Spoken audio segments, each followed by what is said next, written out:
Hello tout le monde, j'espère que vous allez bien. Hop, je vous laisse 2 petites minutes pour arriver et j'en profite pour me présenter. Donc moi c'est Marine du Vouldy et j'accompagne les femmes, les mamans notamment, à développer leur activité tout en profitant de leur vie de famille. Et dans les épisodes d'Inside que vous regardez là actuellement, je vous partage un petit peu les coulisses de mon business, les principaux freins que je rencontre chez mes clientes pour vous permettre à votre niveau, comme vous le sentez, de modifier ça aussi pour vous. Et aujourd'hui, je voudrais vous parler de la peur, qui est une émotion et qui peut soit nous freiner, soit au contraire nous booster dans nos activités. Ok, j'ai plus beaucoup de batterie, j'espère que ça va tenir. Donc, en fait, souvent on entend, quand on suit des programmes sur le mindset ou voilà, sur des programmes sur le mindset ou peu importe, on entend souvent la peur, c'est un super signal. Quand vous avez peur, allez-y. Ça veut dire que derrière, il y a un niveau d'expansion plus grand. Ça veut dire que derrière, il y a des challenges qui vont nous emmener à un autre niveau. Mais on entend aussi qu'il ne faut pas embarquer dans un programme ou prendre une décision avec l'émotion de la peur, parce que l'émotion de la peur vient d'une énergie du manque. Et tout ce qu'on met en place comme action depuis une énergie du manque sera un résultat de l'ordre du manque. Donc on entend un peu les deux discours.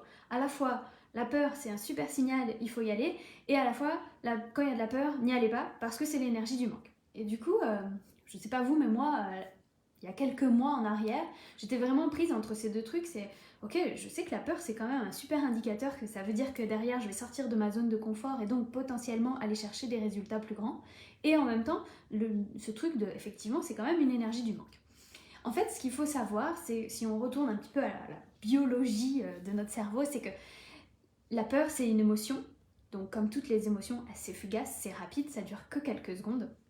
Et face à une peur, face à un danger, en fait, quand on ressent de la peur, on a trois alternatives possibles, trois réactions possibles. Soit on va attaquer, soit on va se figer, soit au contraire on va fuir. Donc typiquement, si vous êtes dans la rue, ça m'est arrivé plein de fois, vous marchez tranquillement sur le trottoir et là vous passez à côté d'une maison et il y a un chien qui se met à aboyer sur le portail, qui saute sur le portail et puis hop, on ressent une émotion de peur. On a trois possibilités dans l'action. Soit on va attaquer et on va se mettre à aboyer entre guillemets plus fort que le chien, soit on va complètement se figer, soit à l'inverse on va aller fuir sur le trottoir d'à côté. C'est souvent cette dernière alternative que moi j'emploie. Donc voilà pourquoi c'est important de savoir ça, parce que en fait dans notre business c'est exactement la même chose qui se passe. Quand on a une opportunité, une décision à prendre, un challenge à relever et qu'on ressent de la peur, on va avoir ce même cas de figure. Soit on va rester figé, puis on va pas prendre de décision et on va rester au même niveau. Soit on va attaquer, on va y aller dans la force, soit au contraire on va fuir. Et en fait c'est hyper important d'avoir ça en tête, parce que je crois vraiment que le plus important c'est vraiment de voir dans quelle énergie on fait les choses. Parce que selon moi, la peur c'est juste un signal en fait. Et on a la possibilité de le voir comme quelque chose de positif, agréable ou pas. Et en fait, face à une situation donnée dans notre activité, soit on va le prendre en mode...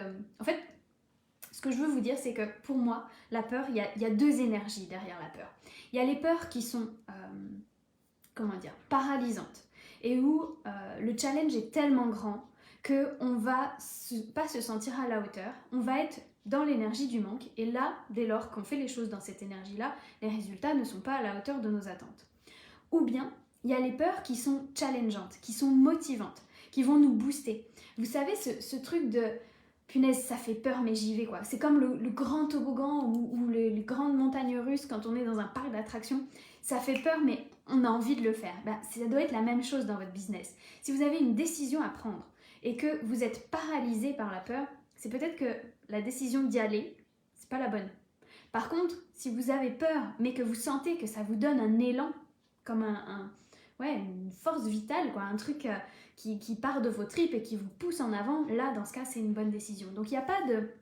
Si vous avez peur, allez-y, ou si vous avez peur, n'y allez pas. Il y a... C'est quoi l'énergie derrière? Est-ce que c'est une peur qui va vous limiter, vous contraindre, vous restreindre, ou au contraire, est-ce que c'est une peur qui va plutôt expanser, qui va vous donner de l'énergie, de la motivation et vous pousser vers l'avant. Et je crois que c'est vraiment important. Et finalement, et c'est pareil quand on investit en fait, quand on investit sur nous, ça fait peur. Quand on est prêt à poser l'argent sur la table et à dire, bah voilà, je pense que mon business, aujourd'hui, je suis prête à investir tant sur moi, sur mon business, sur mon activité, et on a peur de ne pas retrouver cet argent-là, de ne pas avoir de retour sur investissement. Et bien là, c'est pareil en fait, c'est est-ce que cet argent, je le pose sur la table et je le pose en mode... depuis une énergie du manque, en mode j'ai tellement peur, je suis pas sûre de retrouver cet argent et c'est trop difficile et je vais pas y arriver toute seule, et là c'est plutôt une énergie paralysante. Ou est-ce que je les pose sur la table en disant bah voilà, je sais en fait, je sais que je vaux ça, je sais que mon business il vaut ça, j'ai peur de pas les retrouver, mais au fond de moi je sais que je vais le faire. On sait pas comment, mais on sait qu'on va le faire. Vraiment, je vous invite à peser ça quand vous avez un choix à faire, ou notamment un investissement, mais de manière générale dans votre business, dans toutes les décisions que vous avez à prendre. Est-ce que c'est plutôt une peur qui est paralysante ou une peur qui est challengeante? Quand c'est paralysant, c'est peut-être pas la bonne décision, mais quand c'est challengeant, là, je pense que ça vaut vraiment le coup d'y aller. Et voilà, donc l'important, c'est pas tellement l'émotion de la peur en elle-même, mais c'est ce qu'il y a derrière. Ma coach, elle dit tout le temps, l'important, ce n'est pas ce que vous faites, mais qui vous êtes quand vous faites les choses. Bien là, c'est exactement la même chose. L'important, c'est pas tant l'émotion de la peur, mais c'est qu'est-ce qu'on met derrière cette émotion de la peur. Et oui, on peut décider que ce soit quelque chose de limitant ou au contraire quelque chose de boostant. Donc je vous invite à voir dans votre business quelles sont les décisions, les challenges aujourd'hui que vous rencontrez, et à vous demander, ok, il y a de la peur, c'est un super signal, qu'est-ce que je mets derrière ça? Est-ce que c'est quelque chose qui vient me paralyser, me limiter, ou au contraire, est-ce que c'est quelque chose qui va venir me booster? Et là, dans ce cas, les décisions vont être complètement différentes. Et quand ça booste, allez-y. Il y a de la peur, il y aura toujours de la peur en fait, quel que soit le niveau, quelles que soient les décisions qu'on va prendre. Je veux dire, quand avec Valentin, il a décidé de lâcher son travail pour revenir dans l'entreprise, évidemment qu'il y a des peurs. Évidemment qu'on ne sait pas du tout où est-ce que ça va nous mener, on ne peut pas le savoir. Mais par contre, on savait tous les deux que c'était quelque chose qui nous boostait, qui nous donnait envie d'aller encore plus de l'avant, de créer ensemble cette entreprise. Donc c'était une énergie de l'ordre du challenge, du plaisir, de l'accomplissement, toutes ces choses-là. Par contre, si ça avait été en mode mais non, mais c'est complètement fou, puis tu vas perdre on n'aura plus ton salaire et ça va être compliqué. Et s'il y avait eu des choses vraiment où les peurs étaient tellement grandes que derrière je savais que j'allais pas poser les bonnes actions, dans ce cas, on ne l'aurait jamais été.